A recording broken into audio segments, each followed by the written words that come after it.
اب القادر کیا ہے؟ میں نے یہ فیصلہ کیا تھا کہ جب بھی مجھے اللہ نے موقع دیا، دو چیزیں میں نے کی۔ رحمت للعالمین اتھارٹی سیٹ اپ کی کہ میں اپنے بچوں کو سیرت نبی اسکولوں سے شروع کریں، ریسرچ کروائیں، ہمارا کیریکٹر بلڈنگ شروع ہو۔ ہماری اخلاقیات بالکل ختم ہو چکی ہے، اس کو ہم اٹھائیں اپنے نبی کی سیرت کے ذریعے۔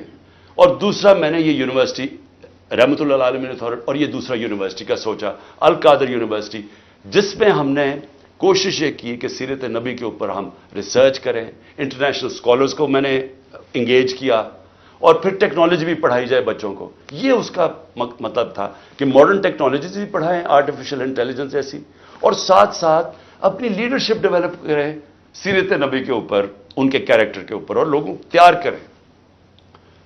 میری جو بیوی بشرا بیگم، ان کے اوپر وارنٹ نکال دیے گئے، کس چیز کے؟ کہ وہ ایک ٹرسٹی ہیں، ان کو میں نے ٹرسٹی رکھا۔ کیوں ٹرسٹی رکھا؟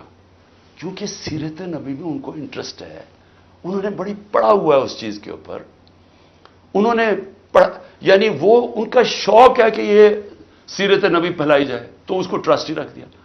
ٹرسٹی کو لکھا ہوا ہے ڈیڈ میں، نہ ایک آنا مل سکتا ہے، نہ ان کی تنخواہ ہے، نہ کوئی پیسہ مل سکتا ہے، نہ ان کا پراپرٹی میں کچھ ہے، ان کا کوئی تعلق نہیں ہوتا۔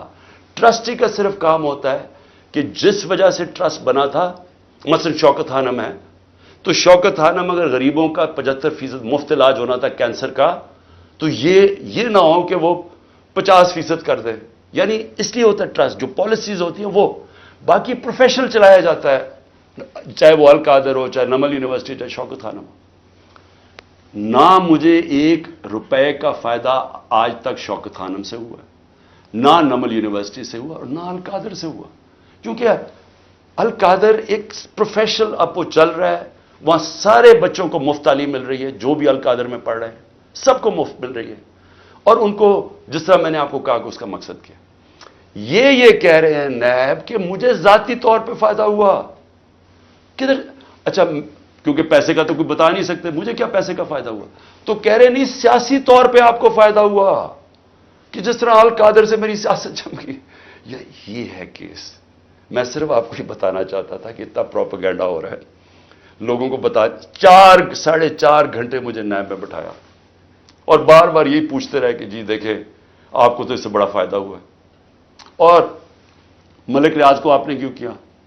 بھئی ملک ریاض کو اس لیے کیا کہ پاکستان کے سب سے بڑا بلڈر ہے وہ ہے ملک ریاض، اور ملک ریاض میرا کیا انٹرسٹ تھا، وہ اس کے پاس جو موبلائزنگ اکوپمنٹ ہے وہ سب سے تیزی سے کام کرتا ہے، یعنی وہ اگر آپ اسے کہے کوئی اتنی تیز کام نہیں کرتا جتنا ملک ریاض کی کنسٹرکشن کرتی ہے۔ میرا انٹرسٹ کیا تھا کہ وہ جلدی سے سیٹ اپ ہو، القادر جتنی جلدی سیٹ اپ ہو، اور میں اگر پرائم منسٹر تھا میں ان کو فائدہ پہنچا سکوں، انٹرنیشنل اسکالرز لا سکوں ہوتے ہوئے اس وقت۔ میرا تو صرف یہ انٹرسٹ تھا، اور مجھے اس سے کیا انٹرسٹ ہے؟ جس طرح ہر سال شوکت خانم میں 9 ارب روپیہ اکٹھا ہوتا ہے، تو کیا وہ میری ذات کے لیے ہو رہا ہے؟ اس لیے میں چاہتا تھا کہ میں آپ کو کلیئر کر دوں کہ جس طرح کی کوششیں کی جا رہی ہیں، اور مجھے جو انہوں نے پکڑا تھا نیب میں، وہ اتنی بدنیتی تھی کہ انہوں نے 28 کو ایک دم میری جو انکوائری کو انویسٹیگیشن میں بدل دیا، مجھے انکوائری رپورٹ ہی نہیں دکھائی، اور 28 کو انکوائری سے انویسٹیگیشن کرتے ہیں، 1 تاریخ کو میرا وارنٹ نکال دیتے ہیں، اور مجھے پتہ ہی نہیں ہے کہ قانون کہتا ہے کہ انکوائری میں میرا جواب آنا چاہیے۔